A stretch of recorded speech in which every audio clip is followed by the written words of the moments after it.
दोस्तों, आज हम बात करने वाले हैं उस इंसान की जिसने बॉलीवुड पर राज किया। फिर ऐसा समय आया जब उसके पास काम तक नहीं था। घर गिरवी रखने की नौबत आ गई। करोड़ों का कर्ज चढ़ गया। और फिर वही इंसान बना फिर से बॉलीवुड का बादशाह। ये कहानी है अमिताभ बच्चन की। अमिताभ बच्चन का जन्म 11 अक्टूबर 1942 को इलाहाबाद और प्रयागराज में हुआ। उनका असली नाम था इनकलाब श्रीवास्तव। बाद में उनका नाम अमिताभ रखा गया, जिसका अर्थ है ऐसी रोशनी जो कभी न बुझे। उनके पिता थे हरिवंश राय बच्चन, जो हिंदी साहित्य के बहुत बड़े कवि थे। उनकी कविता मधुशाला आज भी प्रसिद्ध है। उनकी माँ थी तेजी बच्चन, जो एक सुसंस्कृत और आधुनिक सोच वाली महिला थी। उन्हें थिएटर और नाटक में बहुत रुचि थी। घर का माहौल पूरी तरह पढ़ाई लिखाई और कला से जुड़ा हुआ था। एक तरफ पिता साहित्य के महान स्तंभ, दूसरी तरफ माँ कला और नाटकों से जुड़ी हुई। यही से अमिताभ के अंदर अभिनय की चिंगारी जली।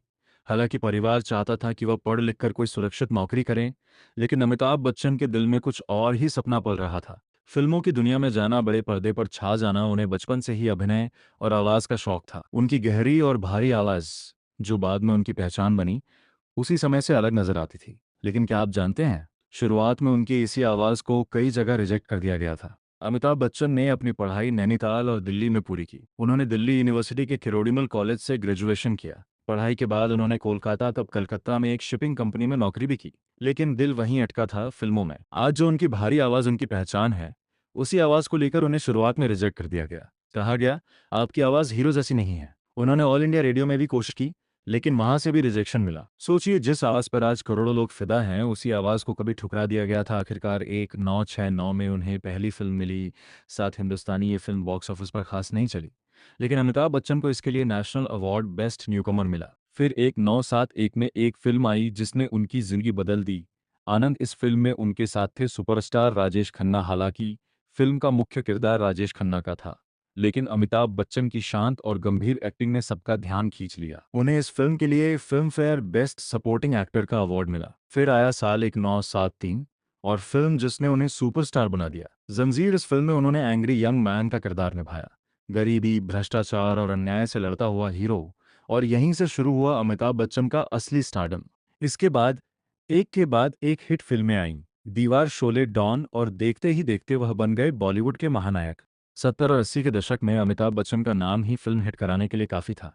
लेकिन हर स्टार की ज़िंदगी में एक समय ऐसा आता है जब किस्मत पलट जाती है। 1982 मौत के मुहाने से वापसी फिल्म कूली की शूटिंग के दौरान एक सीन में उन्हें गंभीर चोट लग गई। को एक्टर पुनीत इस्सर के साथ फाइट सीन में गलत टाइमिंग हुई और अमिताभ बच्चन बुरी तरह घायल हो गए। हालत इतनी ख़राब थी कि देश भर में लोग मंदिरों में उनके लिए दुआएं मांग रहे थे। कई दिनों तक जिंदगी और मौत की लड़ाई चली, लेकिन वो बच गए। उस घटना ने उन्हें अंदर से बदल दिया। 1984 में उन्होंने राजनीति में कदम रखा। वह इलाहाबाद से सांसद बने, लेकिन राजनीति की दुनिया उन्हें रास नहीं आई। कुछ विवादों और आरोपों के बाद उन्होंने राजनीति छोड़ दी। ये फैसला भी उनके करियर को प्रभावित करने लगा।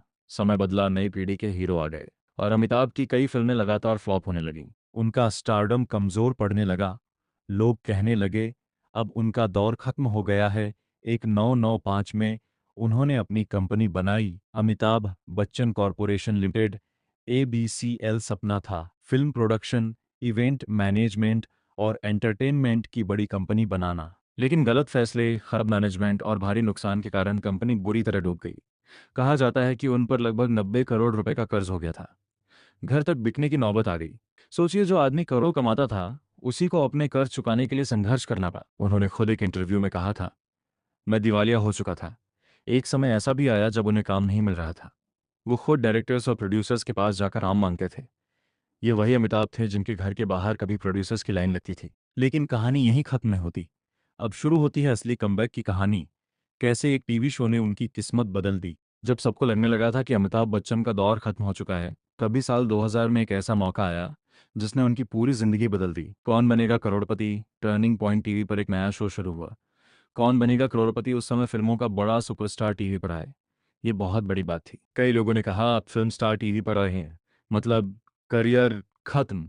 लेकिन अमिताभ बच्चन ने रिस्क लिया, और वही रिस्क उनकी जिंदगी का सबसे बड़ा फैसला साबित हुआ। उनकी गहरी आवाज, सादगी, सम्मानजनक व्यवहार और आम लोगों से जुड़ने का अंदाज दर्शकों के दिल में उतर गया। हर घर में गूंजने लगा, देवियों और सज्जनों। और देखते ही देखते वह फिर से सुपरस्टार बन गए।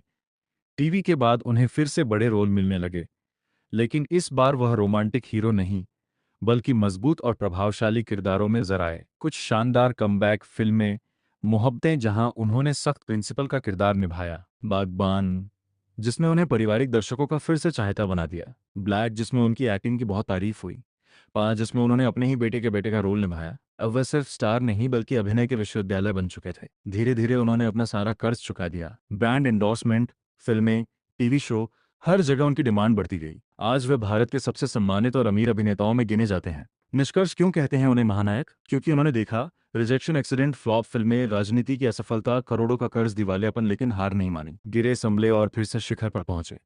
यही कारण है कि अमिताभ बच्चन सिर्फ एक अभिनेता नहीं, बल्कि संघर्ष और कमबैक की मिसाल है। तो दोस्तों, ये थी कहानी एक ऐसे सुपरस्टार की जो कभी कंगाल हो गया था, लेकिन हिम्मत नहीं हारी और फिर से इतिहास रच दिया। अगर आपको ये वीडियो पसंद आया हो तो इसे लाइक ज़रूर करें, अपने दोस्तों के साथ शेयर करें, और ऐसे ही सच और संघर्ष की कहानियां देखने के लिए हमारे चैनल को सब्सक्राइब करना बिल्कुल मत भूलिएगा।